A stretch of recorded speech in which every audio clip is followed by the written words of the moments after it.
Dios que no solo te habla de promesas, sino que te guía a vivirlas. Esto no es una religión, es una revelación.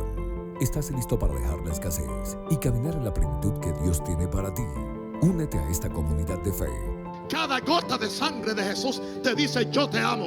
Y si tú has sido lavado por la sangre del Cordero y estás bajo la autoridad de la sangre del Cordero, cada gota de la sangre de Cristo que está en ti está ahí para decirle a un mundo: yo te amo. Búscanos en YouTube como Vida Abundante y permite que la palabra se haga viva en ti. Suscríbete, activa las notificaciones y sé parte de la vida abundante que Jesús tiene para ti. Mis muy queridísimos amigos y amigas, hermanos y hermanas, compañeros ministeriales, es para mí un privilegio traer esta meditación que es de suma importancia, especialmente, no simplemente para los pastores, sino aún para los intercesores. Y yo sé que muchos de ustedes son intercesores, o Dios los está llamando a una vida más profunda de intercesión para que queremos los unos por los otros y establezcamos el reino de Dios. Hoy yo les quiero compartir una meditación. Básicamente tiene la temática de la obra de John Wesley, el gran avivador metodista que Dios usó para hacer grandes cosas en el mundo. Hoy yo quiero hablarte del secreto del avivamiento, la oración de medianoche. Wow. Imagine la escena: un mundo dormido, las calles en silencio, la actividad diaria terminada y la oscuridad cubre la tierra. Es a esta hora, la medianoche, cuando el velo entre el cielo y la tierra, pero los santos de antaño a menudo parecía más tenue. Leemos las historias de los grandes avivamientos, leemos sobre John Wesley, sobre Charles Finney, sobre los moravos, y nos preguntamos cuál fue su secreto. ¿Fue un método? ¿Una nueva doctrina? ¿O fue su personalidad carismática? Nada de esto. Esta investigación propone una tesis sorprendente. El secreto no fue un qué, sino un cuándo y un cómo. El secreto fue una práctica olvidada, un campo de batalla abandonado, la oración de medianoche. Es en este viaje inspirado por las vidas de John Wesley y otros gigantes de la fe que estamos llamados a redescubrir el poder de la medianoche. Exploraremos por qué este momento específico tiene un significado espiritual tan profundo, cómo la práctica de la oración de vigilia nocturna puede abrir una nueva dimensión de intimidad, progreso y poder en tu vida. Para comprender este modelo no necesitamos recurrir a los predicadores, necesitamos recurrir a su maestro. Antes del acontecimiento más importante de la historia de la humanidad, Jesús nos dio un sermón final. No trazó una estrategia definitiva con sus discípulos. Fue a un jardín de noche a orar. Y dijo a sus amigos más cercanos: mi alma está muy triste hasta la muerte. Quédense aquí y velen conmigo. El modelo de oración que transforma el mundo no es una oración de conveniencia dicha en el ajetreo del día.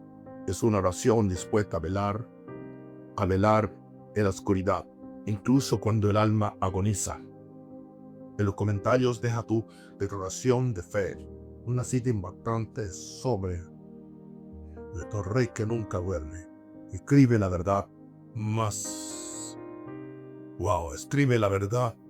poderosa que te reveló, y dinos de qué ciudad y país nos acompañas en esta vigilia hoy. Con nuestro ejército reunido, comprendamos la teología de la medianoche. Si la vigilia nocturna es tan poderosa, la primera pregunta es ¿por qué? Y este principio aborda el dolor de una vida de oración dictada solo por nuestra conveniencia, no por la intención espiritual. La sensación de que todas las horas del día son iguales, pero un análisis cuidadoso de la Biblia revela un patrón. La medianoche es siempre un momento de intervención divina. La liberación de Egipto comenzó a medianoche con la Pascua. La sorprendente victoria de Sansón en Gaza fue a medianoche. La parábola de las 10 vírgenes que esperaban al novio nos dice que a medianoche se oyó el clamor: he aquí viene el novio. Quizás la más famosa es que cerca de la medianoche Pablo y Silas oraron y cantaron en prisión. Y llegó el terremoto de la liberación. Y aquí reside la revelación contraintuitiva. La medianoche en la Biblia es un símbolo. Es el símbolo de la hora más oscura, tanto literal como espiritualmente. Representa la cúspide del aparente poder del enemigo y al mismo tiempo el punto de mayor impotencia y debilidad humana. Por lo tanto, una oración, una alabanza ofrecida a Dios en este preciso momento es una profunda y poderosa declaración de fe. Es un acto de guerra que dice, aún en la hora más oscura, confío en que tu luz es mayor. Esto cambia radicalmente nuestra percepción. La aplicación práctica es esta. Empieza a ver la noche no solo como un momento de descanso para el cuerpo, sino como un momento estratégico para la actividad espiritual. Piensa en esto con la metáfora más estratégica. El mundo cree que las batallas se ganan a mediodía, a plena luz del día, con todos los ejércitos a la vista, pero los cielos nos enseñan una y otra vez que el curso de la guerra suele cambiar gracias a una batalla secreta librada por un puñado de soldados fieles en la hora más oscura e improbable de la noche. Y esta batalla tiene un precio. Si la medianoche es una hora de poder estratégico, llegamos al segundo principio que fija su precio y ataca nuestro bloqueo más profundo, nuestro amor por la comodidad, el sueño y la tranquilidad. Un amor que hace que la disciplina de la oración nocturna parezca extrema, radical o simplemente imposible. John Wesley y los primeros metodistas eran conocidos por sus vidas extremadamente disciplinadas. Eran famosos por despertarse mucho antes del amanecer, alrededor de las 4 de la mañana para orar. Y esto no era legalismo, era el reconocimiento de un principio fundamental del reino de Dios. El poder espiritual siempre tiene un precio. Y aquí radica la ruptura de las expectativas. La oración de medianoche es costosa y precisamente es por eso que es poderosa. Es un sacrificio tangible, es el acto de depositar el consuelo y el descanso del propio cuerpo en el altar. Y este costoso acto de devoción tiene mucho en las cortes celestiales, dice mucho en las cortes celestiales. Esto cambia radicalmente nuestra perspectiva. Deja de ver el sueño como un derecho innegociable y empieza a ver tu tiempo como un regalo administrado para la gloria de Dios. La pregunta que nos plantea la vida de Wesley es: ¿una hora de comunión con el Dios del universo vale una hora menos de sueño? Consideremos esto a través de la analogía más solemne, la de Getsemaní. Mientras los discípulos exhaustos eligieron la comodidad y durmieron, Jesús en agonía eligió la vigilia y oró. El que velaba en agonía aseguró la victoria para toda la humanidad, donde están tú y que estamos incluidos. Quienes eligieron la comodidad durmieron en el momento más crucial de la historia. Fueron derrotados, por cierto. El sacrificio de la comodidad suele ser el precio de la victoria. Si el precio de la oración de medianoche es nuestra comodidad, su recompensa es el silencio. Y este tercer principio aborda nuestro dolor más moderno, la frustración de intentar escuchar la voz de Dios en medio del ruido y la distracción constante de nuestra vida diaria. Nuestros cerebros reciben un bombardeo de información y estímulos a lo largo del día. El ruido del mundo, el trabajo, la familia, los medios nunca cesa. Pero por la noche en el silencio, cuando el mundo finalmente se queda en silencio, algo sucede. Nuestra alma tiene la oportunidad de aquietarse. Y en este silencio nuestra sensibilidad para escuchar la voz de Dios aumenta. Y aquí radica la ruptura de las expectativas. El poder de la oración de medianoche no reside solo en nuestra palabra, sino sobre todo en nuestra escucha. El profundo silencio de la noche crea el ambiente acústico perfecto donde finalmente se puede discernir el suave y delicado susurro de la voz de Dios, lejos de los gritos que compiten por nuestra atención durante el día. Esto cambia radicalmente nuestro enfoque. No tienes que empezar con una hora de oración, empieza con 15 minutos. Si te despiertas en mitad de la noche o antes de acostarte, no hables, no pidas nada, simplemente siéntate en la oscuridad y el silencio y escucha quién se mete a través de la analogía más hermosa, la de un lago. Nuestra alma es como un lago. Durante el día se agita con los vientos de la actividad y la superficie del agua se enturbia, pero a medianoche el viento cesa. El agua se calma por completo y por primera vez en todo el día se puede ver con una claridad impresionante el reflejo de las estrellas en la superficie. El silencio de la noche nos permite ver el firmamento.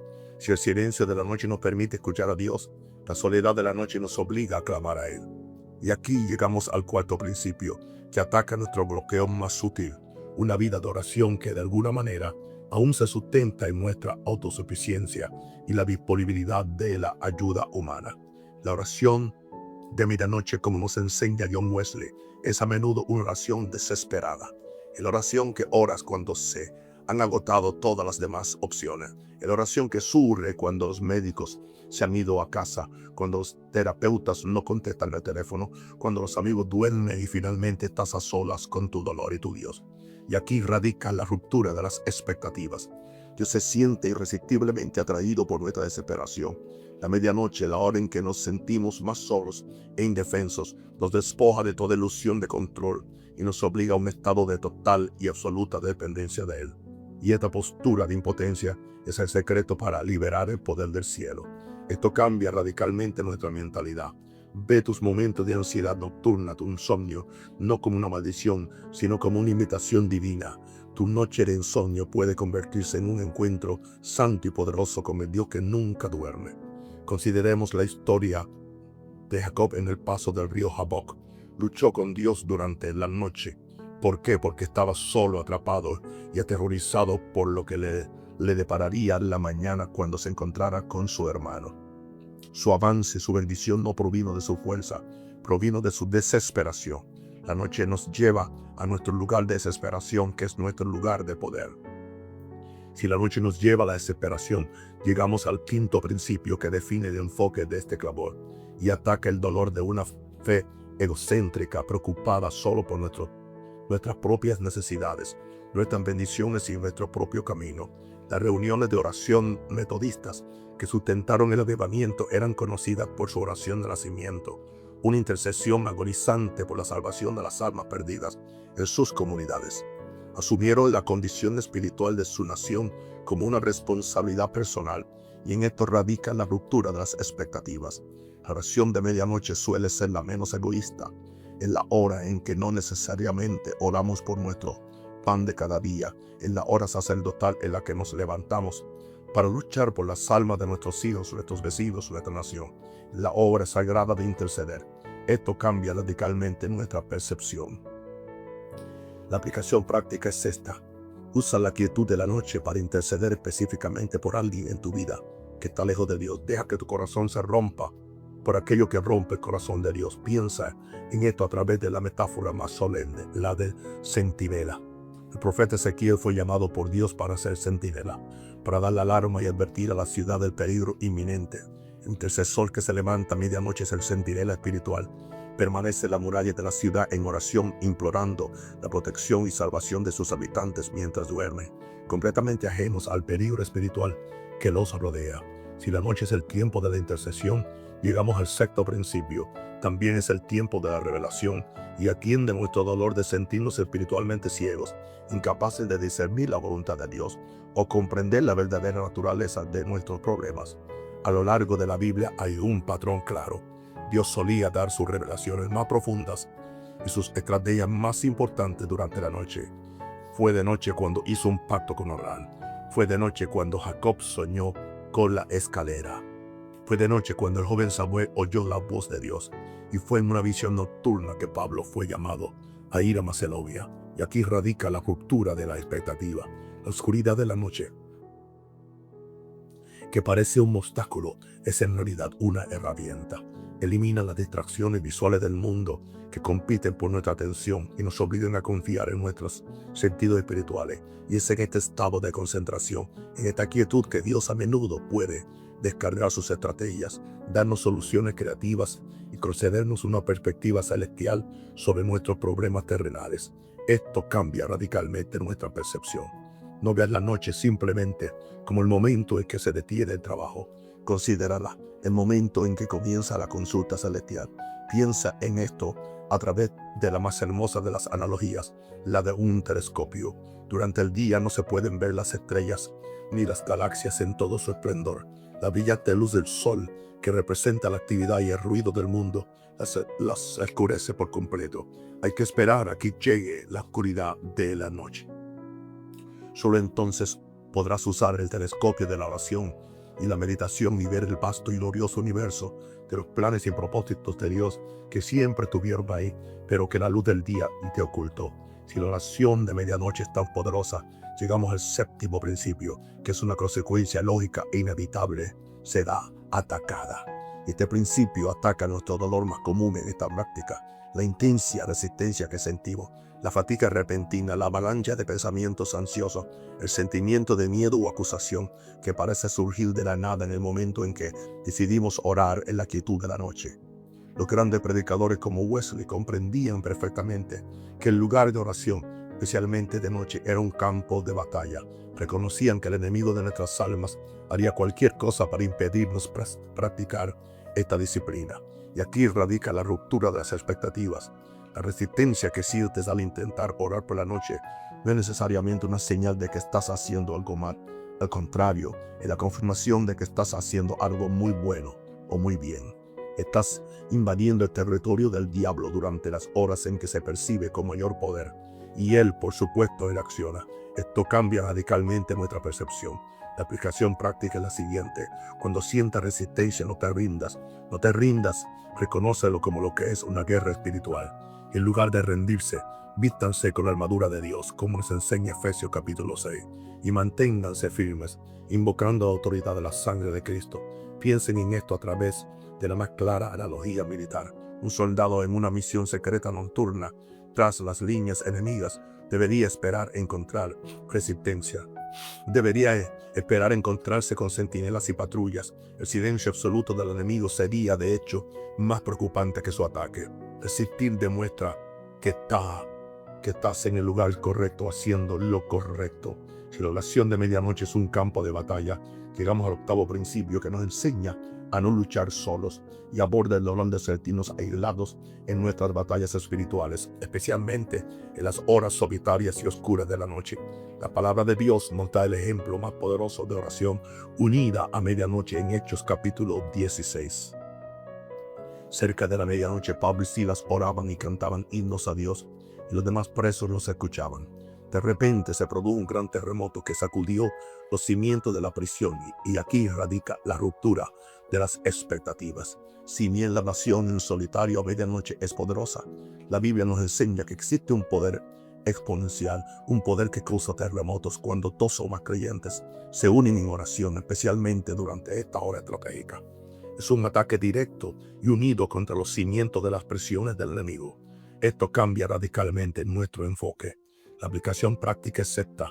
Busquen un compañero de oración de confianza, alguien que comparta su hambre espiritual, y comprométanse a orar juntos al mismo tiempo, incluso si cada uno está en su casa, por una disolución específica en sus vidas o en la vida de un ser querido. Piensen en esto a través de la analogía más clara, la de la resonancia.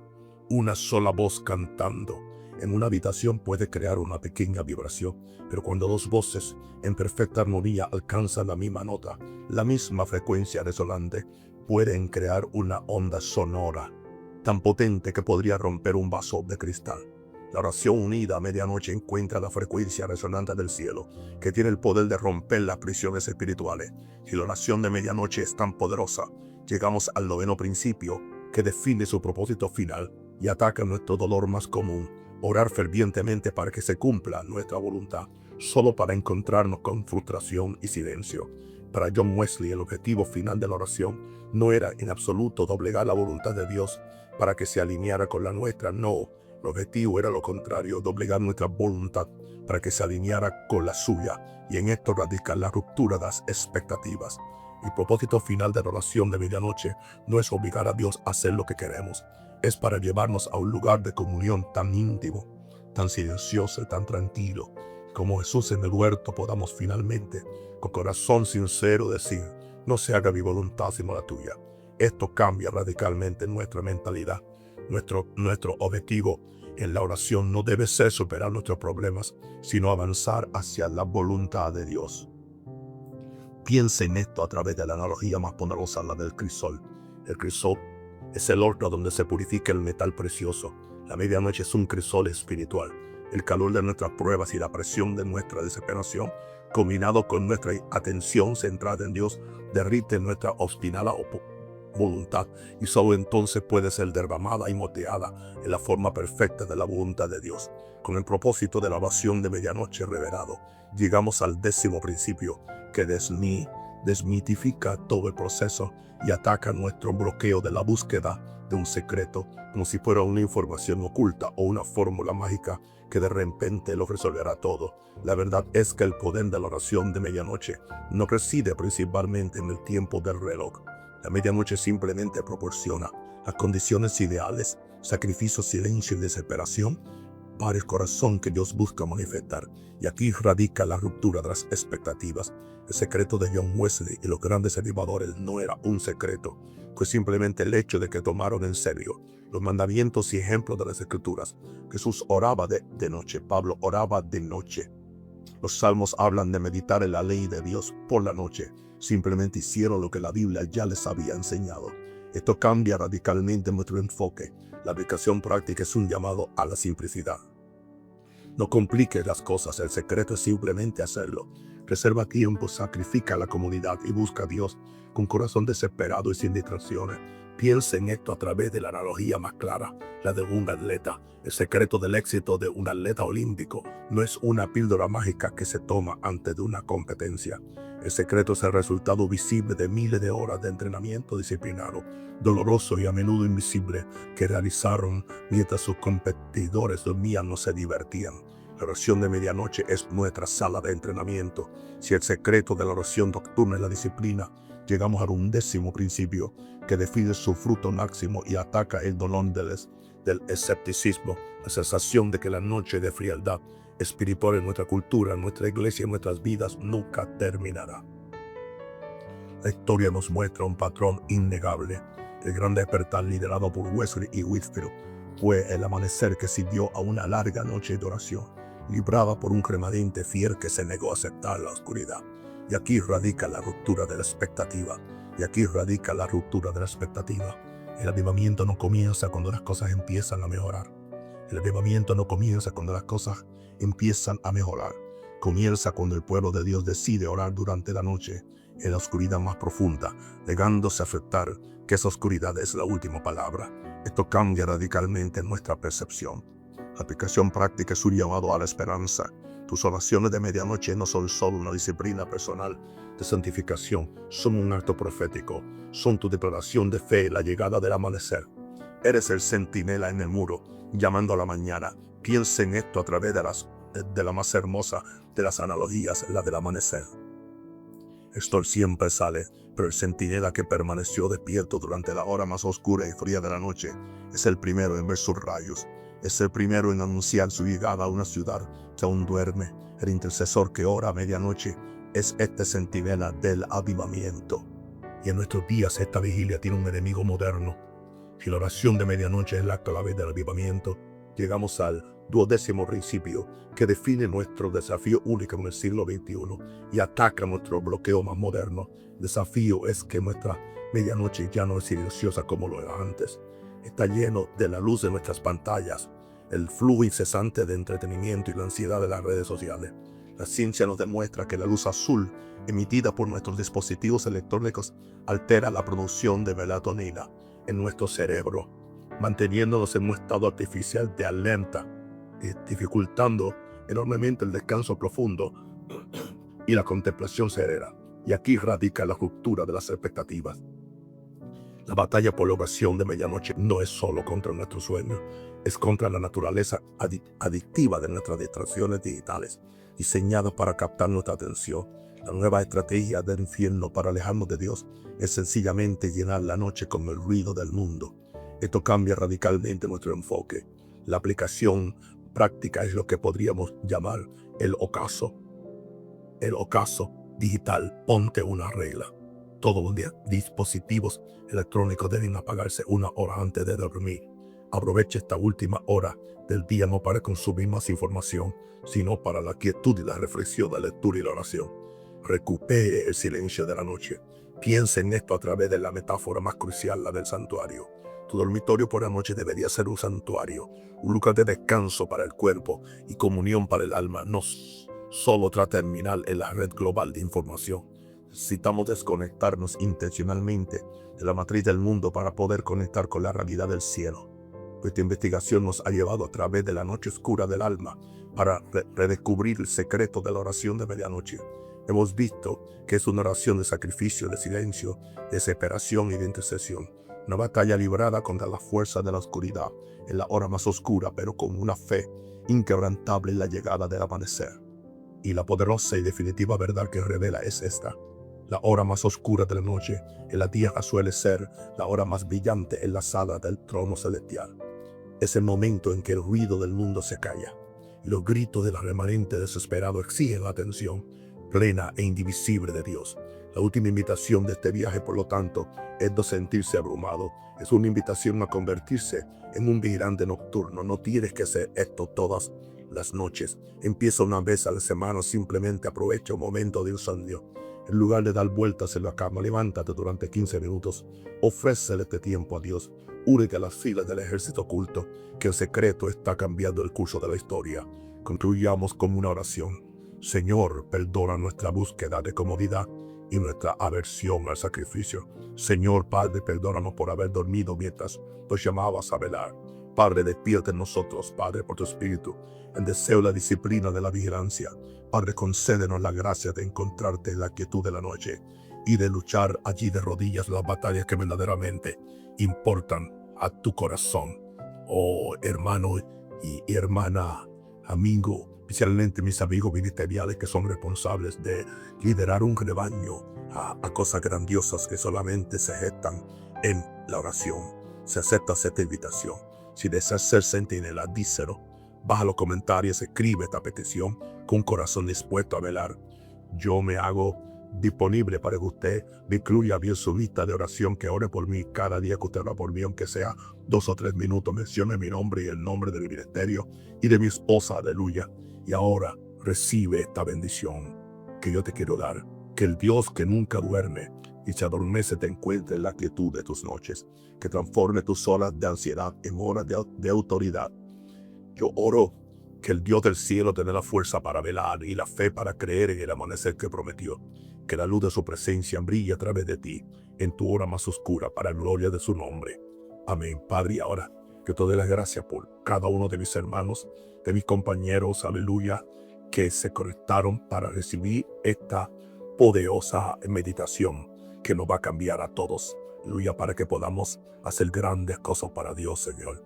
Y ahora yo pido, Señor, que la gracia de Dios venga sobre ustedes para que puedan incrementar esa vida de intercesión, que se conviertan en hombres y mujeres de intercesión, para que podamos establecer el reino de Dios en la área de influencia donde Dios nos ha puesto. Los bendigo a cada uno de ustedes en el nombre del Padre, en el nombre del Hijo y del Espíritu Santo. Que el Señor los bendiga con todas las bendiciones espirituales en lugares celestiales y siempre para la gloria de Dios. Amén, amén y amén.